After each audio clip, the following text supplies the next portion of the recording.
Night Restaurant, Episode 1. The 2 a.m. customer. I used to think night shifts were peaceful, quiet, predictable. Nothing ever really happened after midnight at the restaurant. Just empty tables, the smell of leftover food, and the sound of the wall clock ticking toward closing time. That was before he started coming. It was a rainy Tuesday when I first saw him. We were about to close. Chairs were already stacked on half the tables, and the kitchen staff had left early. I was alone at the counter, counting the cash register. When the clock hit exactly 2 a.m., the sound echoed louder than usual, and then the door opened. I remember checking the sign. We were closed. The lights were dimmed. No one should have come in. But he walked in anyway. He wore a black coat, slightly wet from the rain. His hair was flat against his forehead. His face looked pale, almost gray under the fluorescent light. He didn't look at me when he entered. He didn't look around either. He walked straight to table 6 and sat down, slowly, calmly, like he had been there many times before. I stood behind the counter for a few seconds, waiting for him to say something. He didn't, so I walked over and asked, "Sir, we're actually closed." He didn't respond, not even a blink. His eyes were fixed on the table in front of him. I felt a strange discomfort, but tried again. "Do you need something?" That's when he spoke. The usual. His voice was low, flat, almost emotionless. I frowned. I had never seen this man before in my life. "I think you're mistaken," I said. "We're closed." He slowly lifted his eyes and looked at me. That look made my chest tighten. There was something empty about it. Not angry, not aggressive, just empty. "The usual," he repeated. For some reason I can't explain, I walked to the kitchen. My hands moved automatically. I prepared a simple plate of rice and chicken. I don't know why I chose that. It just felt right. When I brought it to table 6, he didn't thank me. He didn't even acknowledge me. He just stared at the plate. I stepped back and watched from the counter. 5 minutes passed, then 10. He didn't touch the food, didn't move, didn't blink, at least not that I noticed. At exactly 2:15 a.m. he stood up. The chair scraped softly against the floor. He walked toward the door without looking at me. "Sir, you didn't pay," I said, forcing a nervous laugh. He stopped for half a second. Without turning around, he said, "Tomorrow." And then he left. I stood there confused. I walked back to table 6.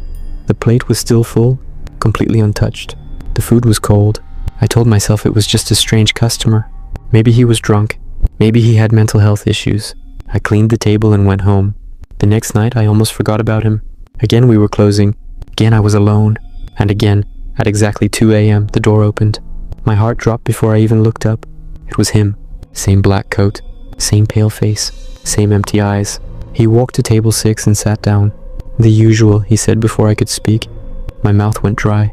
This time I didn't argue. I went to the kitchen and prepared the same plate. When I returned, he was staring at the table again. I placed the food down and stepped back. 10 minutes passed. He didn't touch it.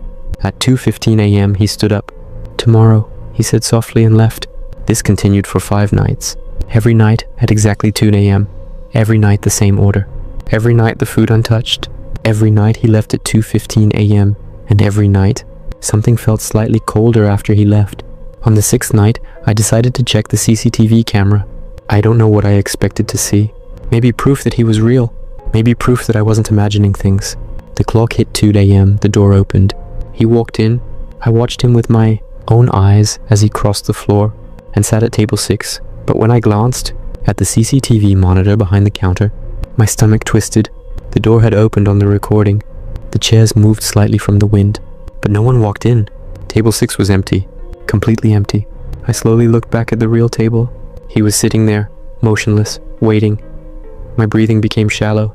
I looked at the monitor again. Nothing, just an empty table.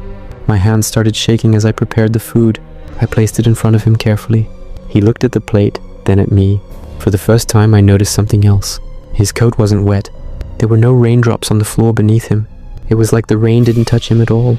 I swallowed hard. "Who are you?" I whispered before I could stop myself. He didn't answer. He just kept staring at me. And then, slowly, a faint smile appeared on his face. Not a friendly smile, not a threatening one, just a knowing smile. At 2:15 a.m. he stood up as usual, but this time, before leaving, he leaned slightly toward me and said, "You can see me." The word sent a chill down my spine. I didn't know what that meant. I didn't know why he said it like that. He walked out the door. The bell above it rang softly. The restaurant fell silent again. I turned to the CCTV monitor one more time. Table 6 was empty, but on the screen, for a split second, I thought I saw something. A shadow sitting where he had been, watching the camera, watching me, and then the screen flickered back to normal. I don't know what's happening. I don't know who he is. But tonight will be the 7th night, and the clock is about to hit 2 a.m. again.